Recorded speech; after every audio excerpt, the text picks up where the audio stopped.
자, 이번 시간은 이제 변이와 자연 선택에 의한 생물의 진화. 그러니까 이제 자연 선택설이라는 이론을 만든 사람이 다윈이야. 그지? 그래서 요 이론에 좀 충실해서 공부를 하면 내용이 되게 쉽습니다. 자, 그러면 자, 이번 시간에 해야 될 게 자, 변이, 자연 선택, 진화라는 의미를 좀 알고 있으라고 얘기했잖아. 그지? 자, 그래서 진화라는 게 뭡니까? 라고 물어보면 진화는 아주 오랜 시간 동안 여러 세대를 거치면서 생물이 어떻게 됩니까? 변하는 현상이야. 그지? 생물이 변하는 현상. 자, 그래서 지금 다윈의 자연 선택설이다 라는 내용이 나오죠. 이거 무조건 시험에 나오고요. 운 좋으면 서술형으로도 나옵니다. 요 순서를 배열하는 것 또는 설명하는 거, 그지? 자, 그래서 다윈의 자연 선택설은 이제 다윈의 진화론이야. 그래서 변이와 자연 선택으로 생물의 진화를 설명을 했는데, 자, 그림을 보면서 가봅시다. 자연 선택에 따른 진화 과정. 뭐 다양한 변이가 있는 개체들 중에서 자, 지금 봐.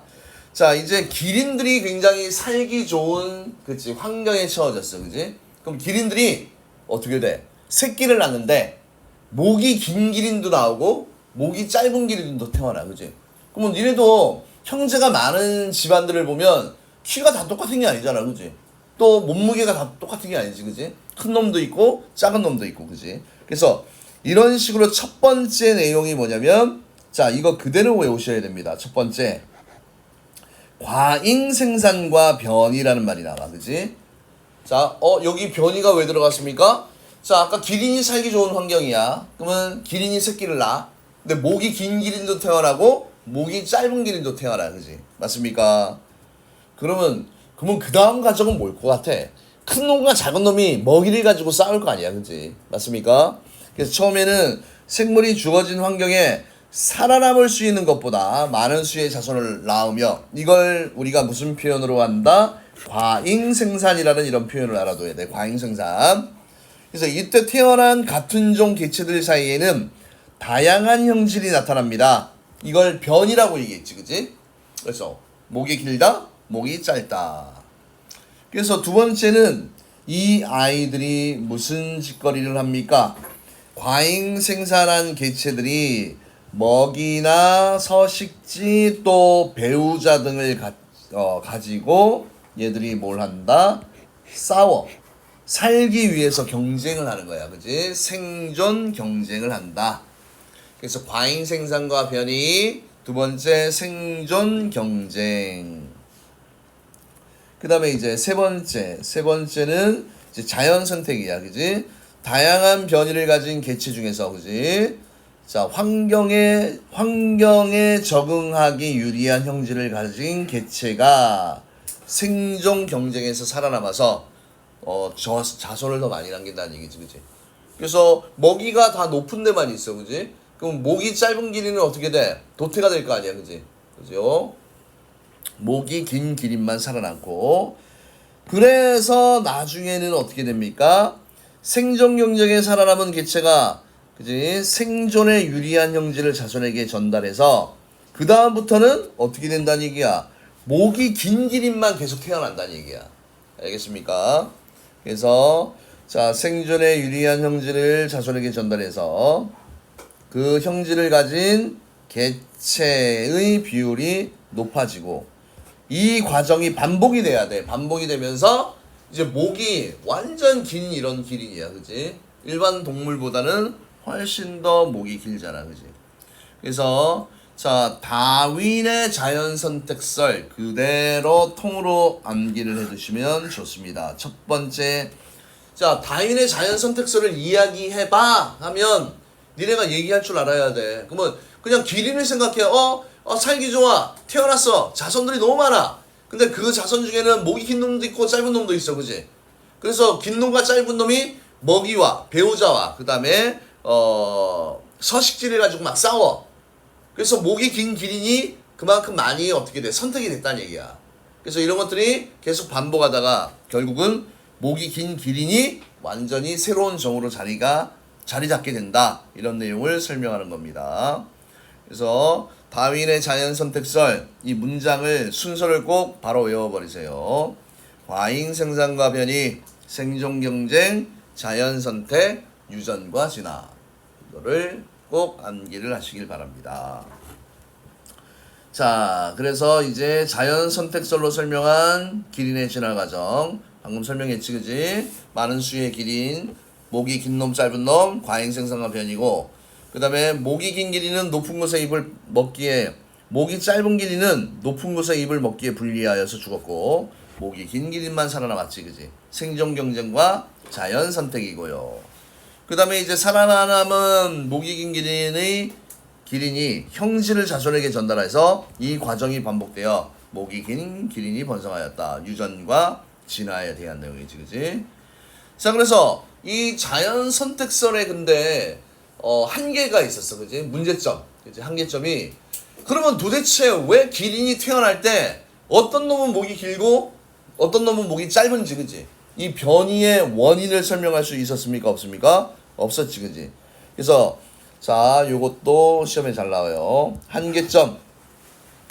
첫 번째, 변이의 원인과, 그죠? 변이의 원인과. 그 다음에 두 번째, 부모의 형질이 자손에게 전달되는 원리를 설명하지 못했습니다. 그 당시에는 이해를 못했지, 그지? 하지만 우리는 이미 배웠잖아, 유전을. 그지? 중학교 3학년 때. 그래, 그런 체계에 의해서 특정 형질이 자손에게 계속 유전이 된다. 이런 내용을 이야기를 하는 겁니다. 자, 그 다음에 참고로 왼쪽에 보면 라마르크의 용불용설이라는 게 나와요. 라마르크의 용불용설은 뭐냐면, 자, 사용하는 기관은 계속해서 발달을 한다는 얘기야, 알겠니? 그리고 얘의 가장 큰 문제점이 뭐였냐면, 이게 후천적으로 얻은 형질을 획득 형질이라고 그래. 걔가 유전이 된다라고 얘기를 했는데, 후천적으로 얻은 획득 형질은 절대로 유전이 됩니까? 되지 않습니까? 되지 않는다. 알겠습니까?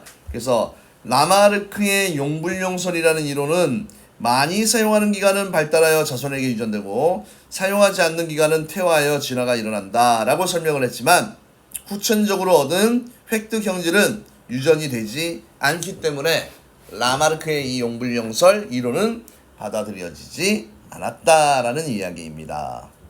됐나요? 자, 그래서 이제 이런 과정을 거쳐서 다양한 생물의 출현과 진화, 지구 환경은 지속적으로 변화해 왔으며 환경 변화는 자연 선택의 방향에 영향을 줍니다. 생태계 환경은 다양하므로 생물은 서로 다른 환경에 적응하여 다양한 방향으로 자연 선택이 되면서 그치, 지구의 생물들이 다양해졌다라는 얘기입니다. 그래서 지금 이제 보면 여러 종으로 진화한 핀치 이렇게 돼 있지, 그지? 그래서 이 같은 핀치새라도 그지 부리 모양이 굉장히 다양합니다. 그래서 다양한 변이를 가진 같은 종의 핀치가 갈라파고스 제도 각 섬에 적응하는 과정에서 환경에 유리한 변이를 가진 핀치가 자연 선택되었고, 이 과정이 오래 반복되면서 각 섬마다 살고 있는 핀치의 종류가 어떻게 됐다? 달라졌다. 자, 이게 또 다시 한번 그림으로 얘기하자면, 자, 핀치새가 너무 살기 좋은 환경이야, 그지? 근데 새끼를 낳았는데 부리 모양이 다 달라, 그지? 다양해. 그런데 다양한 이 섬들에 서식하는 이 아이들의 먹이의 종류들이 다 달랐습니다. 그래서 자, 선인장이 많이 있던 섬에는 이 선인장의 수액을 먹기 위해서 뾰족한 부리를 갖게 되고, 그치? 길고 뾰족한 부리. 그럼 나머지 부리들을 갖는 놈은 좀 도태가 되고, 그지? 그럼 얘가 자연 선택되면서 얘는 많아지지. 그 다음에 크고 단단한 씨가 많은 섬에서는 이런 크고 두꺼운 부리를 가진 이런 핀치새들이 많이 살아, 그지? 그럼 이런 것들이 태어나고 죽고를 많이 반복하다 보면 이제 완전 진화가 끝나면 이제 길고 뾰족한 부리를 가진 이 새가 새끼를 낳으면 부리 모양이 똑같이 나온다는 얘기야. 다른 모양이 안 나오고, 알겠니? 그래서 그런 얘기들을 지금 이야기를 하는 겁니다. 그래서 결론은 각 선마다 먹이 환경이 달랐고 먹이 환경에 적합한 부리를 가진 핀치가 자연 선택이 되었습니다. 그래서 같은 종의 핀치가 오랜 시간 동안 서로 다른 방향으로 자연 선택된 결과 서로 다른 모양의 부리를 가진 여러 종으로 진화하였고요. 그래서 현재 갈라파고스 제도에서 부리 모양이 조금씩 다른 14종의 핀치가 살고 있다. 뭐 이런 내용이 나와 있습니다. 됐습니까?